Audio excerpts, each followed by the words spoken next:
Well, I do wish often that I could show the whole process more like other people do, but I have to do what I have to do when it comes to doing these videos. But anyway, I am so excited about having these raised beds together. My first raised beds, I didn't think I would have any this year, but it happened.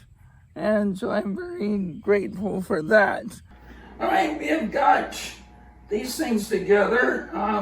One thing the instructions does not say is you're going to need a Phillips head screwdriver and a 10mm socket to put these here in. So make sure to have that in there. Now, of course, depending on which version of raised bed you have, it might be different, but I'm guessing they're mostly all pretty much the same, more or less. So make sure you have the right tools, which they do include some. So anyway, we've got this far. Let's go ahead and get them together.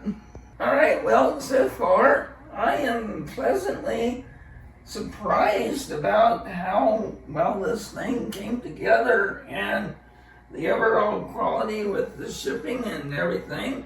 There was one of the center supports slightly bent, but other than that, everything was quite okay. So I'm giving it a thumbs up for me so far.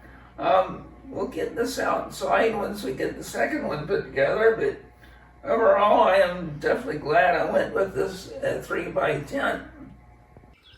It is another day, and a beautiful one at that, even though it's somewhat cloudy and overcast, calling for more rain later today. It did last night after I had already watered the garden good. But anyway, so got my raised beds out here, and I noticed they're just a little bit kind of warped. So I'm thinking I need to take this and just, I guess what I would call trench it a little bit around where it's going to sit.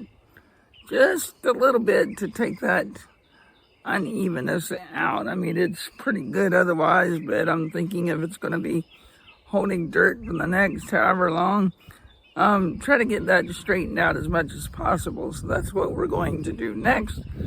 And I hope you guys are enjoying the work-related time-lapse.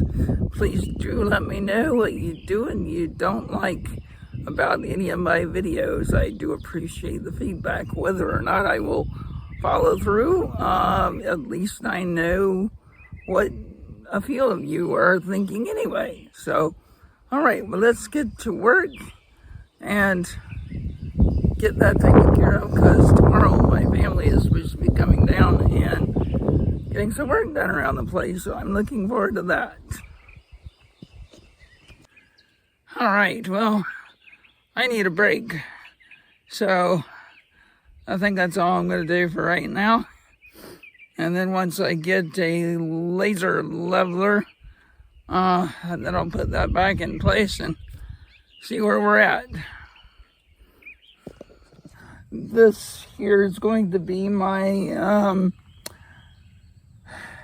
herb and stuff like that. So I got various things in there, and if you can tell what it is, please do leave some comments. But anyway, just wrapping this video up to show you what these beds look like. And I'm so glad that I saw a comment on our video about raised beds on another channel, because basically he was saying don't go by whatever, say the typical 4x8 raised beds, for instance. Go with what's comfortable for you to reach the center of the bed easily. And so I did some measuring, and these are one of the few that I found that's 3 foot by 10 foot. I think for most people that's going to be an ideal size. I can easily reach the middle of the bed very comfortably without straining yourself or anything like that. So that was excellent advice. I'm glad I saw that video, because it was 4 foot wide. How are you going to be able to pick whatever it is on the other side if you can't from one side or the other. With this size, you can. So it's just really great. Definitely glad to get some things going around here, and the garden is coming along beautifully. So need to finish up with the mulch, which that's been an ordeal to keep the weeds under control, but just about there. Get that done next. See you guys in the next video.